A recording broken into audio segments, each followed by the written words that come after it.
Hello বন্ধুরা, আজকে বানাবো হচ্ছে ফুলকপি আলুর তরকারি বিনা পেঁয়াজ রসুনের।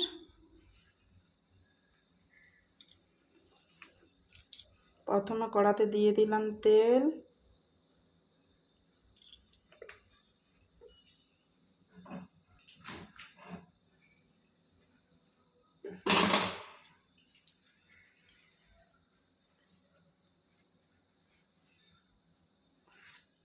তেল গরম হলে একটু নুন দিয়ে ফুলকপি আলুটা ভেজে নেব।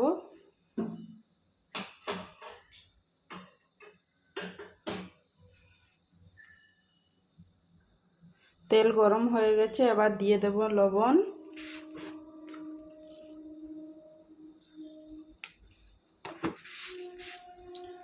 লবণ দিয়ে দেওয়ার পরে এখন কেটে রাখা ফুলকপি আলু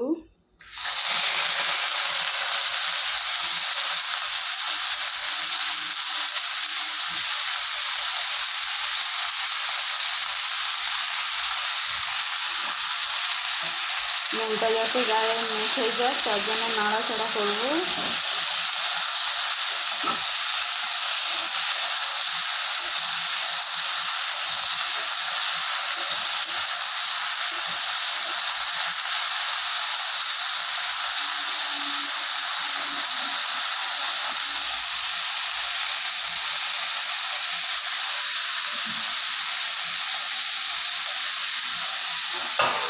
একটু ভাজা হয়ে যাক, চাপা দিয়ে দিই। ততক্ষণ ভাজা হতে হতে মশলাটা রেডি করে নেব।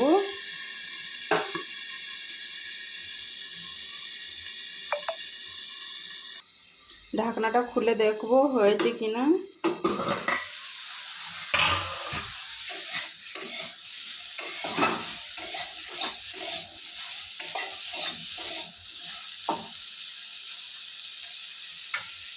হয়নি বন্ধুরা, আর একটু সময় লাগবে। আরও চাপা দিয়ে দিলাম, আস্তে আস্তে হোক। দেখো লাল লাল করে ভাজা হয়ে গেছে। এবার একটা পাত্রে তুলে নেব।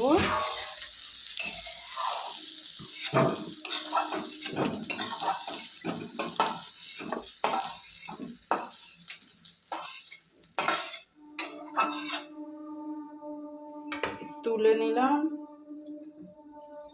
এবার দিয়ে দেবো আরও একটু তেল, পরিমাণ মতো। এতেই হয়ে যাবে মনে হয়।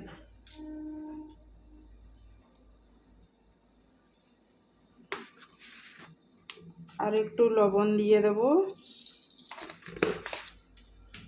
ফোড়নে তেমন একটা কিছু দেব না, খালি তেজপাতা দিয়ে দিই। নিরামিষ তরকারি তো।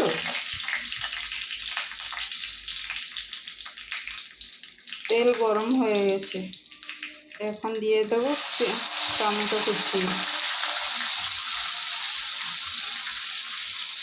নাড়াচাড়া করবো যেন একটু ভাজা ভাজা হয়ে যায়।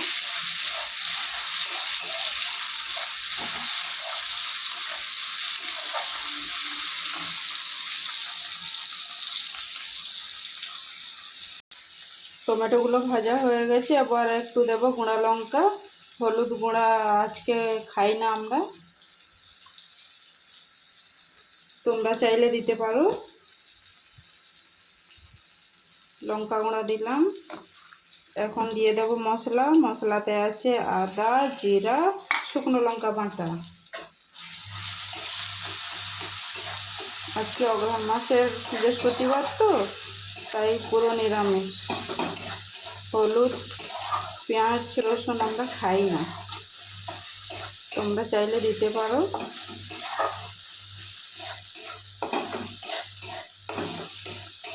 মশলাটা কষা হয়ে গেলে একটু জল দিয়ে দেব।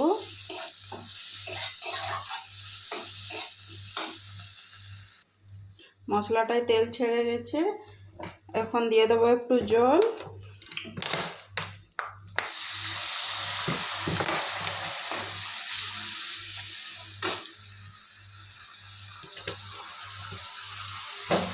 জলটা ফুটে উঠলে ভেজে রাখা ফুলকপি আলু দিয়ে দেব। এত ভালো রান্না করতে পারি না, তাই চেষ্টা করলাম। খেয়ে জানাবো কেমন হয়েছে, তোমরাও করে দেখবে। ভালোই লাগবে আশা করি।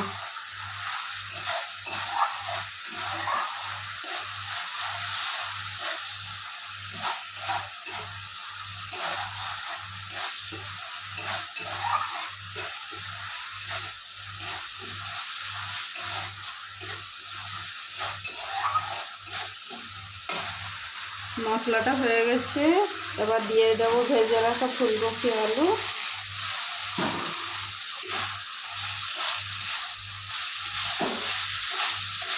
নাড়বো চাড়বো।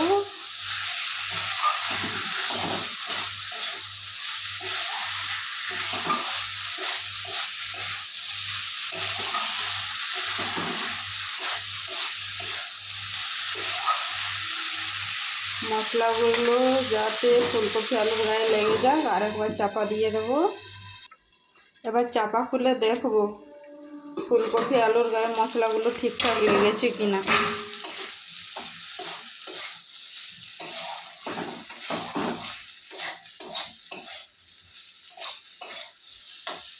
হয়েছে, তাই না?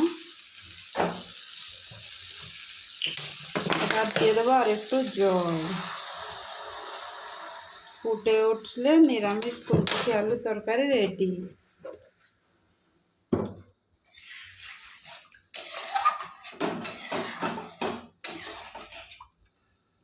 তরকারিটা ফুটুক, ততক্ষণে আটাটা মাখিয়ে নিই। ফুলকপি তো আলুর তরকারি রেডি রুটি খাবার জন্য মাখা মাখা। এবার গ্যাসটা বন্ধ করে দেবো। হয়ে গেছে আমাদের ফুলকপি আলুর তরকারি।